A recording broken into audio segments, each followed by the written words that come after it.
Oh, welcome to OddsJam TV. Yes, brought to you by OddsJam, OddsJam.com, the premier odds comparison company.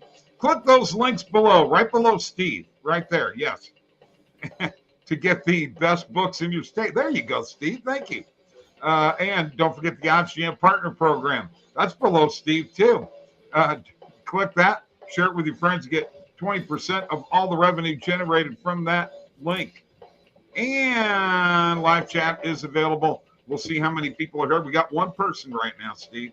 Just to let you know, like and subscribe to the YouTube channel and like this video, of course. Fill out the form right below Steve. Below in the description, get a personal one-on-one tutorial on how to make $2,500 a month sports betting. We got 2 viewers now.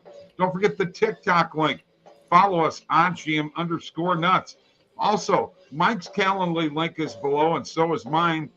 Or you can email us, Mike at OddsJam.com, Bob at OddsJam.com. We got 3 viewers, and the Discord link is below. Join the group, and let's have some fun. I'm ready to have some fun with my guys here, Mike and Steve, and they're all pumped up about the NBA draft. I got to start off with a question. I'm going to start with Mike, follow with Steve. Mike, did the Detroit Pistons just maneuver themselves into a possible playoff spot? Well, very possible. I don't know exactly that, I mean, you look at them last year, it's not as if they were a really good team, although they had some, I think, good signs out of Cade Cunningham. It certainly seems with the addition of Jaden Ivey that they're going to be able to build something. I don't know if we're jumping the gun this year, but I certainly think in a couple of years, this team could be legitimately a playoff contender to go on a little bit of a run. So especially in the East where it's kind of, it's kind of hard to say, Boston, do we really believe in Boston 100%? Do we really believe in Miami? Miami certainly is probably going to make some moves and do some things. And I feel like at some point the Detroit Pistons will, yes, most definitely have a shot at competing in this Eastern Conference if Ivy and Cunningham become what they think they are. And they could be kind of the next Memphis Grizzlies of the West or, of the East. Okay, but what about Jalen Duran, Steve? Does he not fit into this too? No, he does. I mean, this year, no, because the East is just too stacked. I mean, it's only going to be, maybe they could be a play-in team, in the play-in tournament.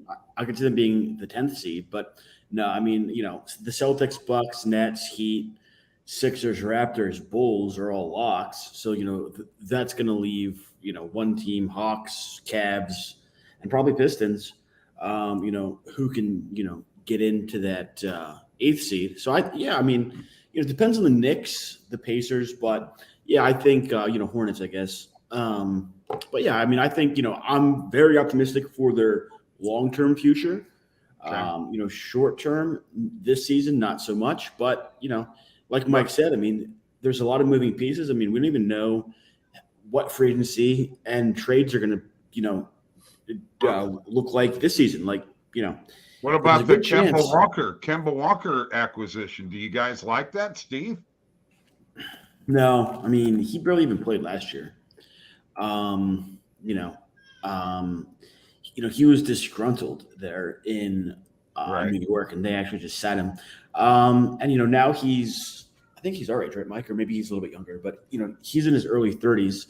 So, that's when players tend to start regressing. So no, is he a good veteran? Sure. But I really didn't like how they, that trade to Portland. I thought they definitely lost Jeremy Grant. Okay. Mike, you agree with Steve there? Yeah, certainly do. Obviously the Pistons, I think, are going to be a better team than they were last year, which, again, isn't saying a whole lot, I guess. But I could see them, again, sneaking in, as Steve said, one of those play-in games potentially. But as far as saying they're going to do some damage next year, No, if they had a good season next year and shocked us all, they would be arriving early, I would say. Okay. So, Right. I think they're a couple of years out, but certainly a team that's going to be fun to watch, I think. So let's go to more draft talk because people are going to say, you guys really spent 5 minutes on the Pistons. So let me go to some other things. Are you guys shocked? And by the way, they say Banchero, not Banchero. Are you shocked that he went number 1, Steve? No.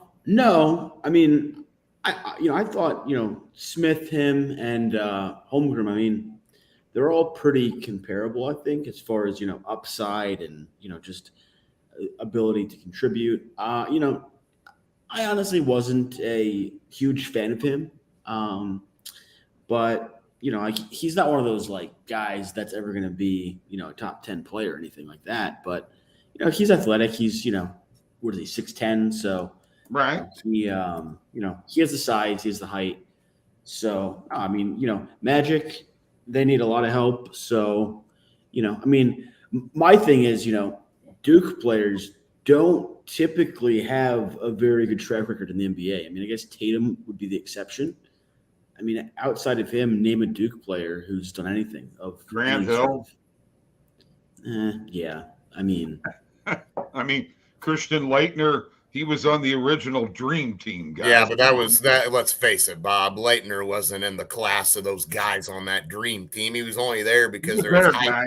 That's all I can tell you. Well, he was there because he was the best collegiate player, Yeah. I mean, when he hadn't proven anything NBA wise at that point, so they just brought him along for the ride, basically. I mean, JJ Redick, all right, Sunnyvale Trailer Park. I need to get me an OddsJam hat. If you want one, go to contact@oddsjam.com. Contact@oddsjam.com. All right. I have Steve P. Bet hats. I offered Bob one. He declined. If you want one of those. Bob, why would you decline? I'm not declining anything, okay? I'm promoting odds. I'm promoting OddsJam here, okay? Can we get back to what we're doing here? Keegan Murray going 4th, I thought was kind of a shock, and I thought Jabari Smith dropping down to 3rd was a gift for Houston. And Keegan Murray couldn't even beat Richmond. So, what the hell is he doing number 4 overall? As usual, the Kings, their heads are, in my opinion, up their butt. Yeah, I mean, the Kings, there's a reason why Ivy said, don't draft me. I'm not going to play there, right? Right. Okay. Yeah, absolutely. Sacramento is just a franchise that people don't want to go to and don't want to play for. There's nothing that is going to. There's no track history of anything other than just flat out sucking. Let's face it. I mean, we don't need to go back to the 2000s and talk about Weber and Bibby and blah blah blah blah. I mean, that was a long time ago, and y'all didn't win nothing. So hey, come on, man! You can't throw away the rich tradition of the Sacramento. But they lost. They lost. They were bounced in the playoffs. So they were beat by Kobe and Shaq. So not everybody can win. Okay, that still makes them good players. Let me get to a couple of other questions here. Okay. My question was on Dyson Daniels going to the Pelicans, okay?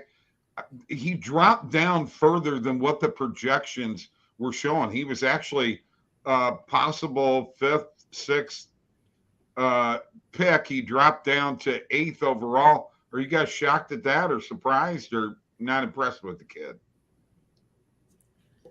I think these G Leaguers are still, I don't know. I think the jury's still out on them. I mean, okay. There were a few last year. Like it's pretty new. It's only 2 years old that you're going to do that. The Rockets, they, I think they're a fan of it, but no, I mean, I don't know. Okay. I think, because Jalen Green, he was the first, I think, G Leaguer to get drafted in the lottery. But I don't know. I mean, these European players, or I guess he's Australian, but, Right. Yeah, they're hit or miss. Obviously, the Lukas, the Jokic's. Although Jokic was a second-round pick, so Right. yeah, I don't know. We'll wait. Okay, and see there. so let me hit a couple other points here real quick, guys. Dang getting traded to OKC. Duran winding up traded to Detroit, and Agbaji going to Cleveland. Mike, thoughts on those three positions right there? Yeah, Agbaji was I don't want to say a surprise because I think I think I knew somebody was going to take him in the first round. I mean, look, he's on a team that just won the national championship, arguably their best player. Anytime you've got a guy who's a winner, you certainly think that, you know what, when a guy's a winner, he's a winner. He can find a way to get it done. And I kind of figured somebody would take a shot on him. And the jury's still out. I'm not sure what kind of NBA player he's going to be. I'm not sure. I could see him, being somewhat of a good role player.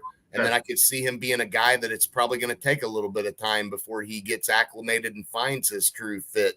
But either way, I think that it was a good pick for Cleveland because let's face it, Cleveland does have a decent team.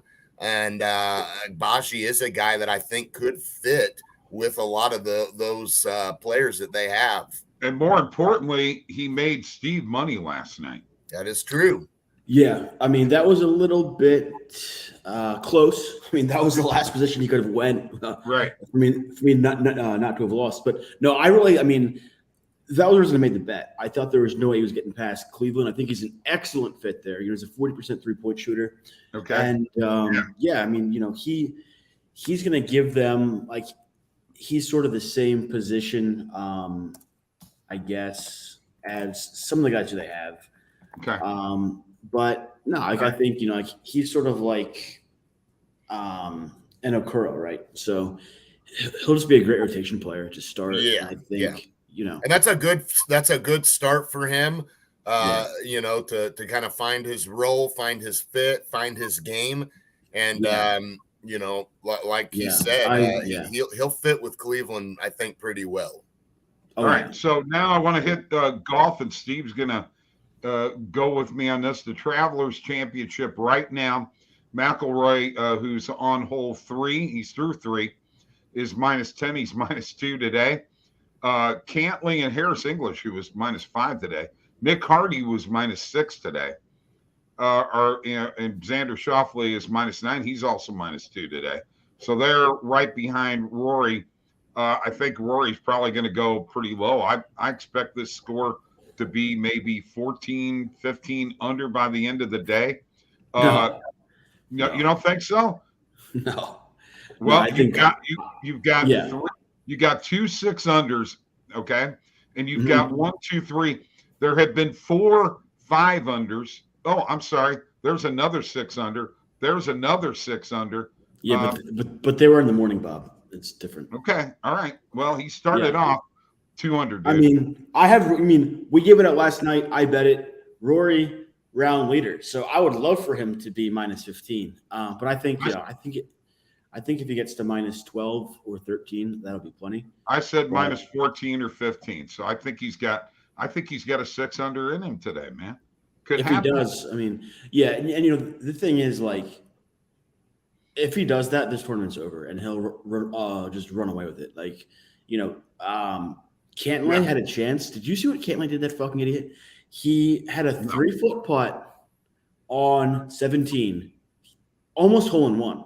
Right, so it was basically a tap-in, and he missed it, Oh my gosh! And then he bogeyed 18, so it was really a 3-point or a 3-stroke swing, at least 2. He could have been -11. Now he's -9, and that's that's a ton here. But we still have the weekend, and like you said, I mean, if you go -6, -7, no lead's really safe. So I think it's going to be Rory, Xander, or Cantley. Seamus Power, he had a great day today, but the thing is, he's probably going to be at least 5-6 strokes back heading into the weekend. So he's going to have to be consistently awesome, and Rory's going to have to not shoot a 5 under one day. Because if he does, he'll just win at -20.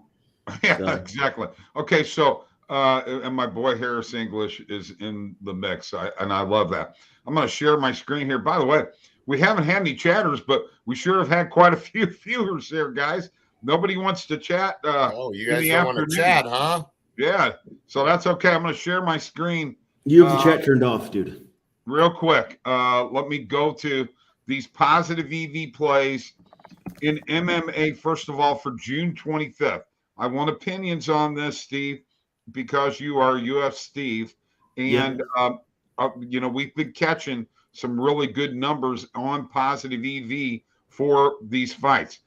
We've got Saturday, Morozov against Paiva, and Morozov is bet that right now. That's an amazing bet.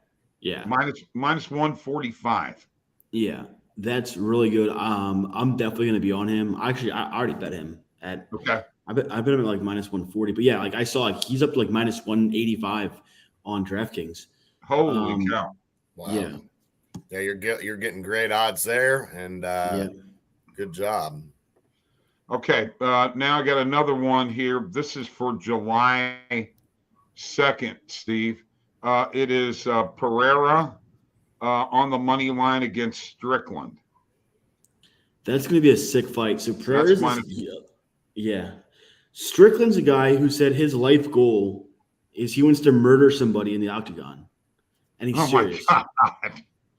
And he's serious. And Pereira is this sick kickboxer who just came into the UFC, and they think that he's the biggest threat to beat Adesanya at his weight class. So that's going to be a sick fight. I mean, I like Pereira, though. I think he stays hot until he meets up with Adesanya. Although Strickland, I mean, it's hard to bet against a complete psychopath, but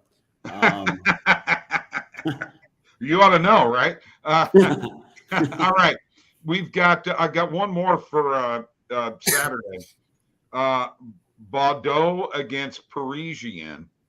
Parisian on the money line is plus 105 on BetMGM.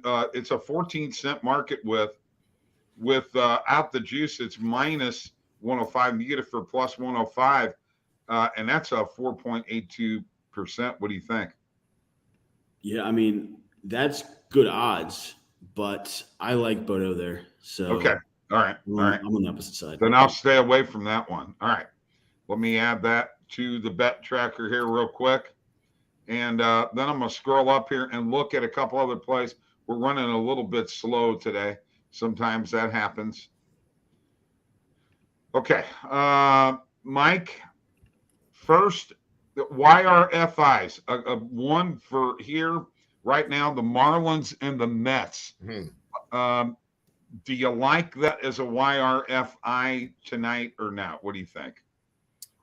Well, you've got Walker and Alcantara on the mound tonight, so I certainly am not sure about going with the YRFI. I expect that to, I mean, you saw how Alcantara's got a shot to start the All-Star game, Bob. Right. There's a very good chance this kid starts, he put it on the Mets last time they played. I just don't see that happening. Okay. I'm staying away from it. I got you a whole bunch there. All right. I think I would hammer the Marlins tonight over the Mets, even though I like the Mets are certainly a good team. But I mean, that Alcantara is just too good, man. This guy is, and you know what? Wouldn't it suck to root for a team who traded this guy, Steve? Man, Bob, Cardinals, why would you trade him? Goodness. I don't know, Mike. Okay. They tried to get Giancarlo Stanton. They couldn't get him. They tried to get Christian Yelich. They couldn't get him. So they got settled with Ozuna, and Ozuna left. So now you lost Ozuna and you lost a stud pitcher who's going to probably be starting in the All-Star game. Okay. Man. Thanks for bringing that up. I'll tell you who it doesn't suck to root for. The Yankees, down 3 in the 9th, and they win. That was sick. Well, you want to get worse, guys? You want And to we talk? got a heck of a pitchers duel tonight in that Yankees-Astros game. We've got Severino and Verlander going at it. That should be a good game too. Couple of good pitching matchups. And I'm going to roll with the under in that Yankees-Astros game for sure. I think I'm going to ride with the Marlins tonight, Bob. Somebody told me that chat was off, but we already had one person chat in the chat. Very quickly here. Oh, really? Last night, you want to talk about a crazy game, guys? The Mariners were no hit through 8 innings and down 1-0, and they scored 2 runs in the 9th inning to win the game and actually win me money. Man. Yeah, live chat is on. Parlay came through for you, didn't it? Yes, it did. So I want to show another parlay right now, and there's a chatter right there. Kato, love you guys. Thank you, Kato. All right. So I want to show you what I've got. I'm going to show it on last minute betting too, if I can. Here we go. I got Red Sox money line. I got Rangers money line. I got Twins money line. It's only plus 367. $50 gets you 233.73. What do you think, Mike? I think here's the thing, Bob. I like this Guardians team. I really do. They're at home. Boston is, I think, at some point due to lose a series. I mean, I think it's at least 6 straight series that they have won. So right. I think if there is a team that could do that, it's the sneaky Guardians team. But certainly looking at the pitching matchup right now, I'm not getting a good indication that normally I probably would have leaned with the Red Sox, but this game being at Cleveland and the fact that I feel like Cleveland coming in, I said it, I think they're going to win 2 or 3 at least in the series. Right. I'm going to say that that's the one that gets you, Bob. Okay. Well, that's our morning coffee pick too. And by the way, we just rolled with, I want to tell you that, guys, this right now. We just rolled with my lead, by the way, every single day. Dodgers -1.5, 3 games in a row, won all 3 of them in a row.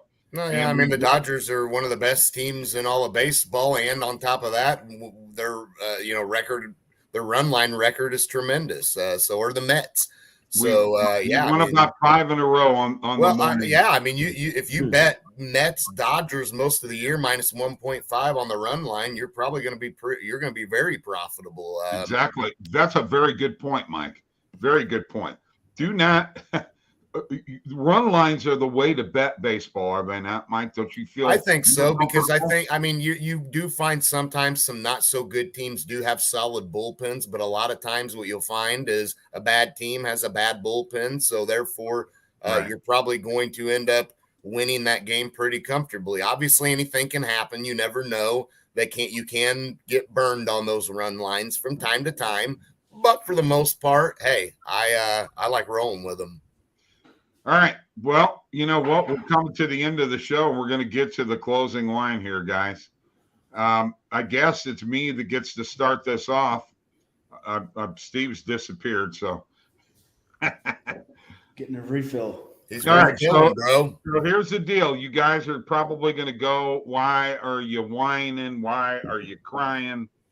Okay, first of all, I don't whine and I don't cry. But I want to point out something, okay? Mm-hmm. When you're trying to become a big time league, okay? You've just gotten yourself a new TV contract.